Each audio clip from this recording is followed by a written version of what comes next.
Morning, स्वागत करते तुमचं माझ्या आणखी एका नवीन व्हिडिओमध्ये। आज मी तुम्हाला साबुदाण्याचे आणि बटाट्याचे पराठे कसे बनवायचे ते सांगणार आहे। पहिल्यांदा साबुदाणा हा कच्चाच भाजून घ्यायचा, कढईमध्ये छान असा तो भाजून घ्यायचा। बटाटे उकडून घ्यायचे, बटाटे उकडल्यानंतर बटाटे छान असे सोलून घ्यायचे।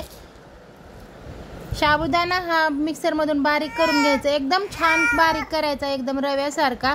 आणि त्यामध्ये बटाटे असे खिसून टाकायचे, बटाटे खिसूनच टाकायचे, हाताने असे कुस्करून वगैरे मॅश करायचे नाहीयेत।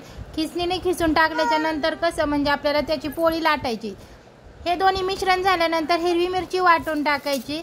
उपवासासाठी बनवत असाल तर जिरे आणि कोथिंबीर टाकायची नाही, आणि उपवासासाठी बनवत नसाल तर जिरे आणि कोथिंबीर सुद्धा टाकावी। छान असं पीठ मळून घ्यायचं, आपण चपातीला कसं पीठ मळतो तसंच पीठ मळून घ्यायचं। छान असा हुंडा करायचा आणि छान गोल चपाती लाटून घ्यायची।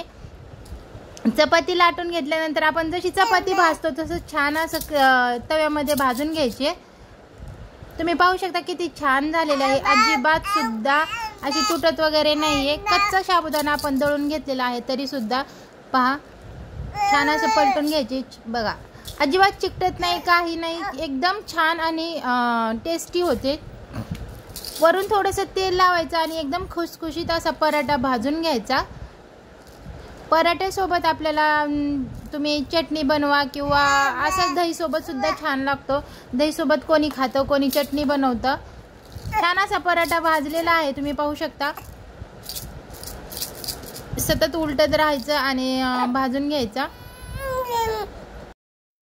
छान असा भाजून घेऊन चटणी सोबत खायचा। मी तुम्हाला ताटामध्ये सर्व करून दाखवते। तर असा होता माझा आजचा व्हिडिओ। तुम्हाला कसा वाटला ते कमेंट करून नक्की सांगा। व्हिडिओ आवडला असेल तर सबस्क्राईब नक्की करा।